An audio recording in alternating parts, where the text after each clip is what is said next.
ഓം gum ഗണപതയേ നമഃ.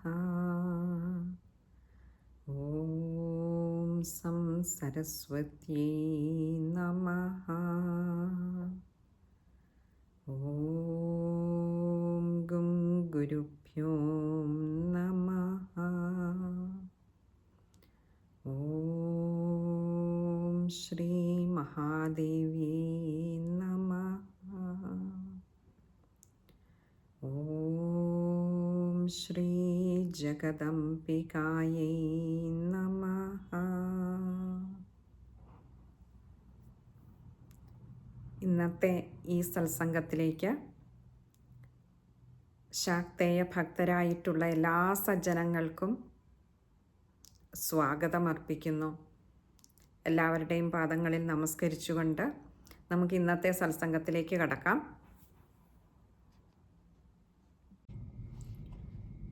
ഇനി നമുക്ക് 11ാമത്തെ ശ്ലോകം മുതൽക്കാണ് ഇന്നത്തെ സത്സംഗത്തിൽ നോക്കുവാനായിട്ടുള്ളത്. 11ാമത്തെ ശ്ലോകം. ഏതസ്മിന്നന്തരേ ഭൂപ വിനാശായ സുരദ്വിഷാം ഭവായാമരസിംഹാനാമതിവീര്യബലാൻവിതാ. ഏതസ്മിന്നന്തരേ ഭൂപ വിനാശായ സുരദ്വിഷാം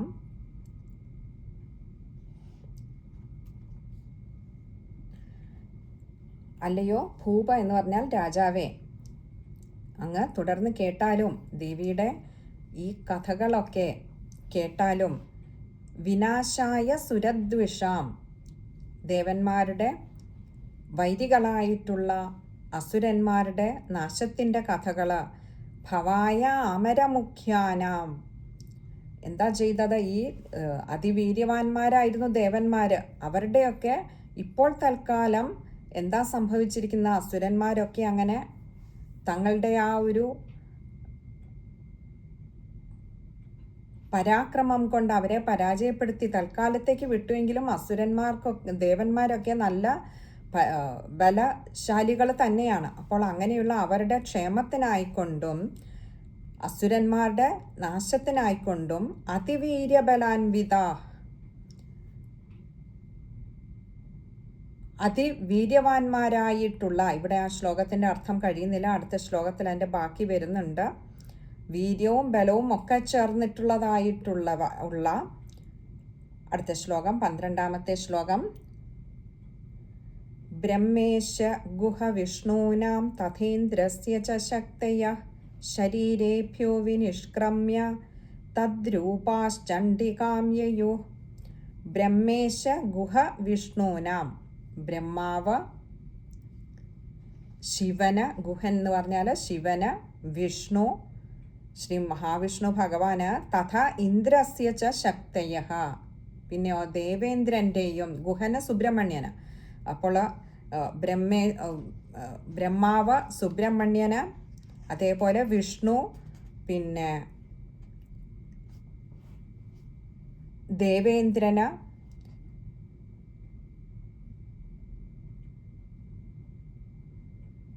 പിന്നെയോ ച ശക്തയഃ, ശിവന്, എല്ലാവരുടെയും കൂടി ശക്തികൾ ചേർന്നിട്ട് ശരീരേഭ്യോ വിനിഷ്ക്രമ്യ തദ്രൂപാശ്ചണ്ഡികാം യയുഃ. ശരീരേഭ്യോ വിനിഷ്ക്രമ്യ, അവരവരുടെ ശരീരങ്ങളിൽ നിന്നും ആ ദേവശക്തികൾ മുഴുവൻ അവതരിച്ചിട്ട് തദ്രൂപ ചണ്ഡികാം യയുഃ, ആ ചണ്ഡികാ ഭഗവതിയെ പ്രാപിച്ചു. അതായത് ഇത്രയും ദേവന്മാരുടെ ഒക്കെയും ശക്തികളും മുഴുവൻ അവരുടെ ശരീരത്തിൽ നിന്നും ഇറങ്ങിയിട്ട് അവരൊക്കെ ആകട്ടെ അവരുടെയും ഒക്കെ ഉദ്ദേശ്യം ഒന്നേ ഉള്ളൂ. എന്താ? ദേവന്മാരുടെ അഭ്യുദയം, അതുപോലെ അസുരന്മാരുടെ നാശം.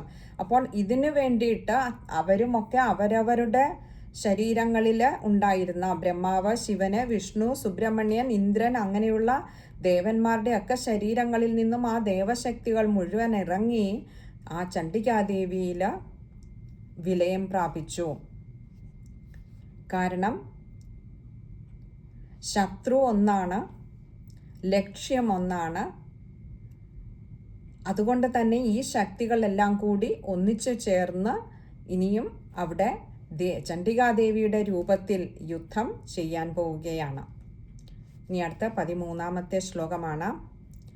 യസ്യ ദേവസ്യ യദ്രൂപം യഥാ ഭൂഷണവാഹനം തദ്വദേവ ഹി തച്ഛക്തിരസുരാൻ യോദ്ധുമായയൗ.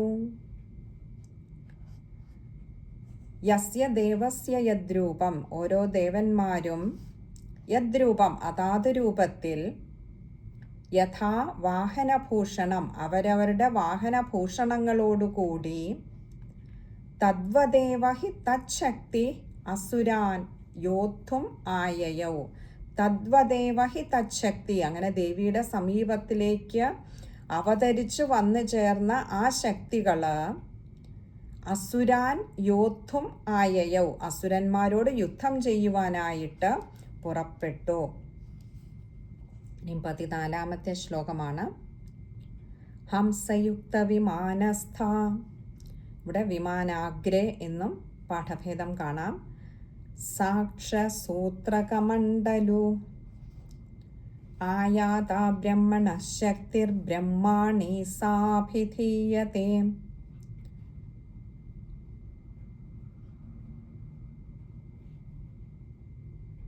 ഹംസയുക്ത വിമാനാഗ്രേ അല്ലെങ്കിൽ വിമാനസ്ഥ, ബ്രഹ്മാവിൻ്റെ ശരീരത്തിൽ നിന്നും അവതരിച്ച ശക്തി എന്നു പേരുള്ളതായിട്ടുള്ള ഹംസം അല്ലെങ്കിൽ അരയന്നം കൊണ്ട് ഹംസയുക്ത ഉണ്ടാക്കിയ കൂട്ടിച്ചമച്ച വിമാനസ്ഥ, വിമാനത്തിൽ അതിരൂഢയായിരുന്നു. അഥവാ അതിൽ അമ്മ കയറി അമ്മയുടെ സ്ഥാനം ഉറപ്പിച്ചു. എന്നിട്ടോ ആയാത ബ്രഹ്മണശക്തിർ ബ്രഹ്മാണി സാഭിധീയതേ. അപ്പോൾ ഇങ്ങനെ ഇരിക്കുന്ന ആ അമ്മയുടെ കയ്യിലാകട്ടെ സാക്ഷസൂത്ര കമണ്ഡലോ, രുദ്രാക്ഷമാലയും കമണ്ഡലവും ധരിച്ചിരുന്നു അമ്മ. അങ്ങനെയുള്ള ഈ ശക്തിയെ ബ്രഹ്മാണി അഭിധീയതേ, ബ്രഹ്മാണി എന്ന ആ ദേവിയെ അഭിധീയതേ പറയപ്പെടുന്നു. അപ്പോൾ ബ്രഹ്മാവിൽ നിന്നും അവതരിച്ച ആ ശക്തി അരയന്നം കൊണ്ട് കെട്ടിച്ചമച്ചതായി അല്ലെങ്കിൽ ഉണ്ടാക്കിയതായിട്ടുള്ള ഒരു വിമാനത്തിൽ അധിരൂഢയായിരുന്നു.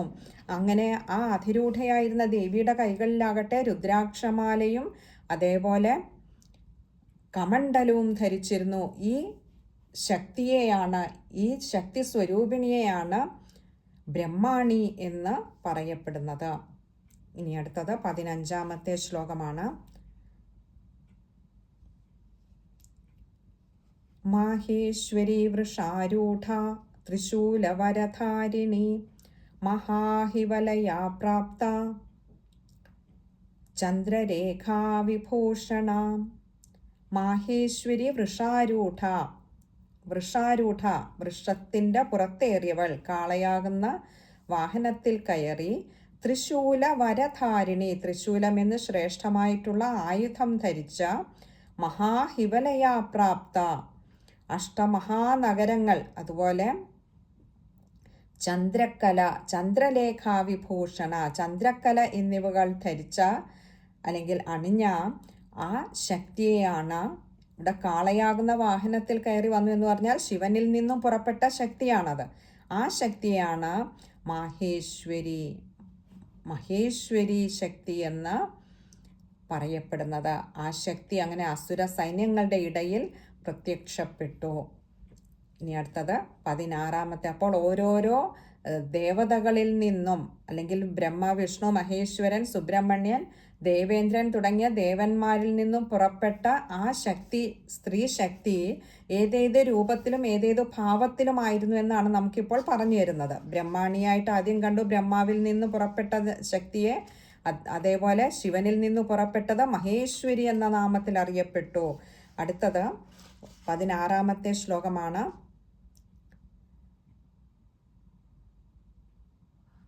കൗമാരി ശക്തി ഹസ്താച മയൂരവരവാഹന യോദ്ധുമഭ്യായയൗ ദൈത്യാനംബികാ ഗുഹരൂപിണി. കൗമാരി ശക്തി ഹസ്താച, കുമാരൻ്റെ സമീപത്ത് കുമാരനിൽ നിന്നും പുറപ്പെട്ട, അതായത് ആ മുരുകനിൽ നിന്നും പുറപ്പെട്ട, സുബ്രഹ്മണ്യനിൽ നിന്നും പുറപ്പെട്ട ശക്തിഹസ്ത, ശക്തി എന്ന് പറയുന്ന വേൽ കയ്യിൽ ധരിച്ചിട്ടുള്ള മയൂരവരവാഹന, മയിൽ വാഹനത്തിൽ കയറി വന്ന ആ സുബ്രഹ്മണ്യ ശക്തിയാകുന്ന ദേവി യോദ്ധും അഭ്യായയൗ ദൈത്യാൻ അംബികാഗുഹരൂപിണി. ആ ശക്തിയാകട്ടെ യോദ്ധും അഭ്യായയൗ ദൈത്യാൻ, അസുരന്മാരോട് യുദ്ധം ചെയ്യുന്നതിനായി പുറപ്പെട്ടു. ആ രൂപത്തെയാണ് ഗുഹരൂപിണി എന്ന് അറിയപ്പെട്ടത്. ബ്രഹ്മാണിയായി, മഹേശ്വരിയായി, ഗുഹരൂപിണിയായി. ഇനി അടുത്തത് 17ാമത്തെ ശ്ലോകത്തില് തഥൈവ വൈഷ്ണവീ ശക്തിർ ഗരുഡോപരി സംസ്ഥിത ശംഖചക്രഗദാശാർഗ ഖഡ്ഗഹസ്താഭ്യുപായയൗ.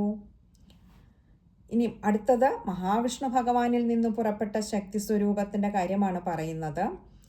തഥായേവ, അതായത് മുൻപ് ഓരോരോ ഇപ്പം കഴിഞ്ഞ 3 ശ്ലോകങ്ങളിലായി പറയപ്പെട്ടതുപോലെ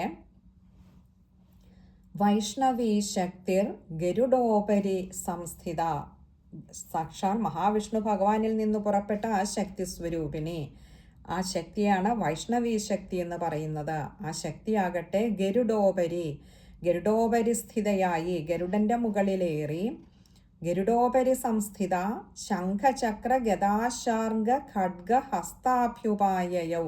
ശംഖം, ചക്രം, ഗദ, ശാർഗം, ഖഡ്ഗം തുടങ്ങിയ ആയുധങ്ങളെയൊക്കെ ധരിച്ച് അസുരന്മാരുമായിട്ട് ഖഡ്ഗഹസ്താഭ്യുപായയൗ, അസുരന്മാരുമായി യുദ്ധത്തിന് പുറപ്പെട്ടു. ഇപ്പോൾ 4 രൂപങ്ങളിലാണ് നമ്മളിപ്പോൾ ദേവിയെ കണ്ടത്. വൈഷ്ണവീ ശക്തി, അതുപോലെ മഹേശ്വരി, ബ്രഹ്മാണി, പിന്നെയോ ഗുഹരൂപിണി. ഇങ്ങനെ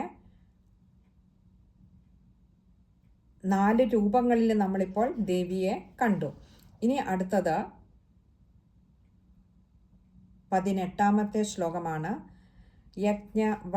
യജ്ഞവാരാഹമതുലം രൂപം യാ ബിഭ്രതോ ഹരേ ശക്തി സാപ്യായയൗ തത്ര വാരാഹിം ബിഭ്രതി തനും. അടുത്ത പറയാം യജ്ഞവാരാഹമതുലം. അതുലം എന്ന് പറഞ്ഞാൽ മറ്റൊന്നിനോടും തുല്യത പറയുവാനാവാത്തതായിട്ടുള്ള ആ യജ്ഞവാരാഹ രൂപം യാ ബിഭ്രതോ ഹരേഹേ, ധരിച്ചിരിക്കുന്നതായിട്ടുള്ള ആ മഹാവിഷ്ണുവിൻ്റെ ശക്തി അതേ രൂപത്തെ ധരിച്ചുകൊണ്ട് സാപ്യായയൗ തത്ര, അതായത് സാ അപി ആയയൗ, യുദ്ധസന്നദ്ധയായിട്ട് അവിടെ വന്നു ചേർന്നു. വാരാഹീം ബിഭ്രതീം തനും, വാരാഹി രൂപം അഥവാ യജ്ഞവാരാഹ രൂപം, വാരാഹി എന്ന പേരിൽ വിഷ്ണുവിൻ്റെ ശക്തി അതേ രൂപത്തെ തന്നെ ധരിച്ചുകൊണ്ട് യുദ്ധസന്നദ്ധയായിട്ട് യജ്ഞവാരാഹ രൂപം അവിടെ എത്തിച്ചേർന്നു. ഇനി അടുത്ത 19ാമത്തെ ശ്ലോകമാണ്. നാരസിംഹേന്ദ്രസിംഹസ്യ ബിഭ്രതി സദൃശം വപു പ്രാപ്ത തത്ര സടാക്ഷേപ ക്ഷിപ്ത നക്ഷത്ര സംഹതി. നാരസിംഹി നൃസിംഹസ്യ, മഹാവിഷ്ണുവിൻ്റെ നരസിംഹരൂപത്തെ ധരിച്ചതായിട്ടുള്ള ശക്തി അതേ രൂപം കൈക്കൊണ്ട്, അതായത് നൃസിംഹരൂപത്തിൽ തന്നെ കൈക്കൊണ്ടുകൊണ്ട് ബിഭ്രതി സദൃശം വപോ, അതായത് അതേ രൂപത്തെ ധരിച്ചുകൊണ്ട് പ്രാപ്ത തത്ര സടാക്ഷേപ, പ്രാപ്ത എത്തിച്ചേർന്നു, തത്ര അവിടെ സടാക്ഷേപ ക്ഷിപ്ത നക്ഷത്ര സംഹതി, സടാക്ഷേപം കൊണ്ട്, അതായത് ആ കുലുങ്ങി ഉറഞ്ഞു തുള്ളി നിൽക്കുന്ന, അതായത് ഇളകിയാടുന്ന, കോപം കൊണ്ട് ഇളകിയാടുന്ന ആ സടയോട് കൂടിയിട്ട് സടാക്ഷേപം കൊണ്ട് ക്ഷിപ്ത നക്ഷത്ര സംഹതി, ക്ഷിപ്ത എന്ന് പറഞ്ഞാൽ ഇങ്ങനെ ചിതറിത്തെറിച്ച് കിടക്കുന്നതായിട്ടുള്ള നക്ഷത്ര സംഹതി, നക്ഷത്രഗണത്തോടു കൂടിയവളായിട്ടാണ് യുദ്ധസന്നദ്ധയായിട്ട് ദേവി ഇവിടെ എത്തിച്ചേർന്നപ്പോൾ മഹാവിഷ്ണുവിൻ്റെ തന്നെ ആ ശക്തി അനേക രൂപത്തിലാണ് ഇവിടെ സ്ത്രീഭാവം കൈക്കൊണ്ടുകൊണ്ട് വന്നിരിക്കുന്നത്, ശക്തി രൂപം കൈക്കൊണ്ടുകൊണ്ട് വന്നിരിക്കുന്നത്. അപ്പോൾ നാരസിംഹ രൂപിയായിട്ടാണ് ദേവി ഇപ്പോൾ ഈ ശ്ലോകത്തിൽ നമുക്ക് വർണ്ണിച്ചു തരുന്നത്. അതിൻ്റെ ആ ഭീകരത വർണ്ണിക്കാനാണ് ആ സിംഹത്തിൻ്റെ സട കോപം കൊണ്ട് അതിങ്ങനെ ഇളകിയാടുമ്പോൾ പറയുകയാണ്, ആ കോപത്തിൻ്റെ, ആ ഇളക്കിയാടുന്നതിൻ്റെ ആ ഒരു വൈബ്രേഷൻ കൊണ്ട് തന്നെ, കമ്പനം കൊണ്ട് തന്നെ നക്ഷത്ര സമൂഹങ്ങളൊക്കെ ചിതറിത്തെറിക്കപ്പെട്ടു എന്ന് പറഞ്ഞാൽ ആലങ്കാരികമായിട്ട് പറയുന്നതാണെങ്കിലും ആ സാഹചര്യത്തിൻ്റെ അല്ലെങ്കിൽ ആ രൂപത്തിൻ്റെ ബീഭത്സത നമുക്ക് കാണിച്ചു തരികയാണ് ഇവിടെ ചെയ്യുന്നത്. ഇനി അടുത്തത് 20-ാമത്തെ ശ്ലോകമാണ്. വജ്രഹസ്ത തഥാ ചൈന്ദ്രി ഗജരാജോപരി സ്ഥിതാം പ്രാപ്താ സഹസ്രനയന യഥാ ശക്രസ്തഥൈവ സാ. വജ്രഹസ്ത തഥാ ചൈന്ദ്രി, അതായത് ച ഇന്ദ്രിയാണ്. ദേവേന്ദ്രനിൽ നിന്നും പുറപ്പെട്ട ആ രൂപമാകട്ടെ വജ്രഹസ്ത, കയ്യിൽ വജ്രമാകുന്ന ആയുധമേന്തിയിട്ടുണ്ട്. പിന്നെയോ ഗജരാജോപരിസ്ഥിത, ഐരാവതം എന്ന ഗജരാജന്റെ പുറത്ത് കയറിയിട്ടാണ് വന്നിരിക്കുന്നത്. പ്രാപ്ത സഹസ്രനയന, 1000 കണ്ണുകളോട് കൂടിയിട്ടാണ് ദേവിയുടെ വരവ്. പിന്നെയോ യഥാശക്രസ്തഥൈവസ, ഇപ്രകാരം ഇങ്ങനെ യഥാശക്ര, ശക്രൻ എന്നാൽ ദേവേന്ദ്രന്, യഥാശക്ര ദേവേന്ദ്രനെ പോലെ തന്നെ തഥാ ഏവ സ, അതേ രൂപത്തിൽ തന്നെ അതേപോലെ തന്നെ ശോഭിക്കുന്ന ഇന്ദ്രശക്തിയും ആ യുദ്ധഭൂമിയിൽ എത്തിച്ചേർന്നു. ഇനി അടുത്തത് 21-ാമത്തെ ശ്ലോകമാണ്. തതഃ പരിവൃതസ്താഭിരീശാനോ ദേവശക്തിഭി അന്യന്താമസുരാശീഘ്രം മായാപ്രീത്യാഹ ചണ്ഡികാം. ഇവിടെ പാഠഭേദം മമ പ്രീത്യാഹ എന്നും കാണാറുണ്ട്, മായാപ്രീത്യാഹ എന്നും കാണാറുണ്ട് ഗ്രന്ഥങ്ങളിൽ. തതഃ പരിവൃതസ്താഭിരീശാനോ ദേവശക്തിഭീം, തതഃ അനന്തരം പരിവൃതസ്താഭീം ചുറ്റപ്പെട്ടതായിട്ടുള്ള ഈശാനോ ദേവശക്തിഭി, ആ ദേവശക്തികളാൽ ചുറ്റപ്പെട്ടതായിട്ടുള്ള ഈശാന ശക്തി അഥവാ വീരഭദ്രമൂർത്തി, ഹന്യന്താം അസുരാശീഘ്രം, ഹന്യന്താം അതായത് കൊന്നു ഒടുക്കിയാലും കൊന്നു കളഞ്ഞാലും, അസുരാശീഘ്രം ഈ അസുരന്മാരെ വേഗം തന്നെ പെട്ടെന്ന് തന്നെ കൊന്നു കളഞ്ഞാലുമെന്ന്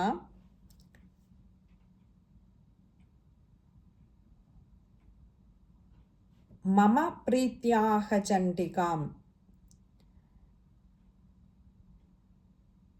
ഇങ്ങനെ ദേവിയുടെ സന്തോഷത്തിനായിക്കൊണ്ട് മമ പ്രീത്യ, എൻ്റെ പ്രീതിക്കായിക്കൊണ്ട് ഇവരെയൊക്കെ പോയി, അതായത് ഞാൻ സംപ്രീതയാകണമെങ്കിൽ ഈ അസുരന്മാരെ എല്ലാം പോയി കൊന്നുകളയൂ എന്ന് ആ ദേവീ സമീപത്തിലേക്ക് എത്തിച്ചേർന്ന വീരഭദ്രമൂർത്തിയോട് അല്ലെങ്കിൽ ഈശാനശക്തിയോട്, അതായത് ഈ ദേവശക്തികളാലൊക്കെ ചുറ്റപ്പെട്ടിട്ടുള്ള ആ ഈശാനശക്തിയോട് ദേവി ഇങ്ങനെ കൽപ്പിച്ചു, എന്താ, എൻ്റെ പ്രീതിക്കായിക്കൊണ്ട് ഈ അസുരന്മാരെയൊക്കെ വളരെ പെട്ടെന്ന് തന്നെ പോയി കൊന്നുകളഞ്ഞാലും പ്രീത്യ ആഹ ചണ്ഡികാമ, ചണ്ഡികാദേവി പ്രകാരം പറഞ്ഞു. ഇനി അടുത്തത് 22-ാമത്തെ ശ്ലോകമാണ്. തതോ ദേവി ശരീരാത്തു വിനിഷ്ക്രാന്താതിഭീഷണാം ചണ്ഡികാശക്തിരത്യുഗ്ര ശിവാശതനിനാദിനി. തതോ ദേവി ശരീരാത്തു, തതഃ അനന്തരം ദേവീ ശരീരാത്, ദേവിയുടെ ശരീരത്തിൽ നിന്ന് വിനിഷ്ക്രാന്താതിഭീഷണ, വിനിഷ്ക്രാന്ത അതിഭീഷണ, അതിഭീഷണയും അതേപോലെ അത്യുഗ്രയുമായിട്ടുള്ള ചണ്ഡികാശക്തിരത്യുഗ്ര, ചണ്ഡികാശക്തി അത്യുഗ്രയുമായിട്ടുള്ള ചണ്ഡികാശക്തി, അതായത് ദേവിയുടെ ശരീരത്തിൽ നിന്നും അതിഭീഷണയായിട്ടുള്ള എന്ന് പറഞ്ഞാൽ വളരെയേറെ ഭയം തോന്നുന്നതായിട്ടുള്ളതും അതേപോലെ അത്യുഗ്രയുമായിട്ടുള്ള ചണ്ഡികാശക്തി എന്ത് ചെയ്തു, ശിവാശതനിനാദിനി, അങ്ങനെ ചണ്ഡികാശക്തി അവതരിച്ച് അപ്പോൾ അവിടെ അനേകം കുറുനരികൾ ഓരിയിട്ടു. ശിവാശതനിനാദിനി, അനേകം കുറുനരികൾ വന്ന് ഓരിയിട്ടു. ഇനി അടുത്തത് 23-ാമത്തെ ശ്ലോകമാണ്. സാ ചാഹ ധൂമ്രജടിലമീശാനമപരാജിതാം ദൂതത്വം ഗച്ഛ ഭഗവാൻ പാർശ്വം ശുംഭ നിശുംഭയോ. സാ ചാഹ ധൂമ്രജടിലം ഈശാനം അപരാജിത. ആരാലും തോൽപ്പിക്കപ്പെടുവാനാകാത്തതായിട്ടുള്ള അപരാജിത. ഈശാനം, ആ ഈശാന ശക്തിയോട് സ ച ആഹ, ആ ദേവി ചണ്ഡികാദേവി ഇപ്രകാരം ആഹ പറഞ്ഞു. എന്ത്? ദൂതത്വം ഗച്ഛ ഭഗവാൻ, അല്ലയോ വീരഭദ്രമൂർത്തി, അവിടുന്ന് എൻ്റെ ദൂതനായിട്ട് അവിടുന്ന് പോയാലും എവിടേക്ക്? പാർശ്വം ശുംഭ നിശുംഭയോ, ആ ശുംഭൻ്റെയും നിശുംഭൻ്റെയും സമീപത്തിലേക്ക് എൻ്റെ ദൂതനായിട്ട് അവിടുന്ന് പോയാലും. എന്നിട്ടോ 24-ാമത്തെ ശ്ലോകം. ബ്രൂഹി ശുംഭം നിശുംഭം ച ദാനവാവതി ഗർവിതൗ യേ ച അന്യേ ദാനവാസ്തത്ര യുദ്ധായ സമുപസ്ഥിതാ. ബ്രൂഹി ശുംഭം നിശുംഭം ച, ആ ശുംഭനോടും നിശുംഭനോടും പോയിട്ട് ഇപ്രകാരം പറയണം. എന്താ? ദാനവാവതി ഗർവിതൗ യേ ച അന്യേ ദാനവാ തത്ര യുദ്ധായ സമുപസ്ഥിത. എന്താ പറയേണ്ടത്? ദാനവാ അതിഗർവിതൗ എന്നാണ്. അതായത് അതിഗർവിതന്മാരായിട്ടുള്ള, ഗർവം ഒരു അലങ്കാരമായി കൊണ്ട് നടക്കുന്നതായിട്ടുള്ള ആ അസുരന്മാരോട് ചെന്നിട്ട് പറയണം. യേ ച അന്യേ ദാനവാ തത്ര യുദ്ധായ സമുപസ്ഥിത, അവരോട് യുദ്ധത്തിനായി വന്നിരിക്കുന്ന യേച്ച അന്യേ ദാനവ, മറ്റുള്ള അസുരന്മാരും കൂടിയൊക്കെ കേൾക്കത്തക്ക വിധത്തിൽ, തത്ര യുദ്ധായ, അവിടെ യുദ്ധത്തിനായി വന്നിരിക്കുന്ന മറ്റുള്ള അസുരന്മാരും കൂടി കേൾക്കത്തക്ക വിധത്തിൽ അവരോട് ചെന്നിട്ട് ഇപ്രകാരം പറയണം, അല്ലയോ വീരഭദ്രമൂർത്തി എന്ന് ചണ്ഡികാദേവി കൽപ്പിക്കുകയാണ്. ഇനി അടുത്തത് 25-ാമത്തെ ശ്ലോകമാണ്. ത്രൈലോക്യമിന്ദ്രോ ലഭതോ ദേവാ സന്തുഹവിർഭുജ യൂയം പ്രയാത പാതാളം യതി ജീവിതമിച്ഛത. ത്രൈലോക്യം ഇന്ദ്രോ ലഭതോ, നിങ്ങൾക്ക് അങ്ങനെ ഈ 3 ലോകങ്ങളും ഇന്ദ്രോ ലഭതോ, അതായത് ഇപ്പോൾ പിടിച്ചടക്കി വെച്ചിരിക്കുന്ന സ്വർഗലോകം ഉൾപ്പെടെയുള്ള ലോകങ്ങളെ, ആ സ്വർഗലോകത്തെയൊക്കെ നിങ്ങൾ എന്ത് ചെയ്യണം? ഇന്ദ്രോ ലഭതു, ദേവേന്ദ്രനായിട്ട് വിട്ടുകൊടുക്കണം. എന്നിട്ടോ ദേവാ സന്തു ഹവിർഭുജ യൂയം പ്രയാത പാതാളം, നിങ്ങൾ എന്നിട്ട് പാതാളത്തിലേക്ക് പോയിക്കൊള്ളുവിൻ. യതി ജീവിതമിച്ഛത, നിങ്ങൾ ജീവിച്ചിരിക്കുവാൻ ആഗ്രഹിക്കുന്നുണ്ടെങ്കിൽ നിങ്ങൾ പാതാളത്തിലേക്ക് പോയിക്കൊള്ളൂ. എന്നിട്ട് ആ ത്രൈലോക്യം ദേവേന്ദ്രനായിട്ട് കൊടുക്കുവിൻ. അത് ദേവന്മാർക്ക് അവകാശപ്പെട്ടതാണ്. ദേവാ സന്തു ഹവിർഭുജ, ദേവന്മാർക്ക് അവകാശപ്പെട്ട ഹവിർഭാഗം അത് അവർ തന്നെ അനുഭവിക്കട്ടെ, അവർക്ക് വിട്ടുകൊടുത്തിട്ട് നിങ്ങൾ പാതാളത്തിലേക്ക് പോകൂ എന്ന് ചെന്ന് പറയാനാണ് പറയുന്നത്. ഇനി അടുത്തത് 26-ാമത്തെ ശ്ലോകമാണ്. അത് അടുത്ത സത്സംഗത്തിൽ കാണാമെന്ന് കരുതുന്നു. സർവത്ര ദേവീ നാമ സങ്കീർത്തനം. ശ്രീ മഹാദേവ്യൈ നമഃ. ഓം ശ്രീ ചാമുണ്ഡായൈ നമഃ.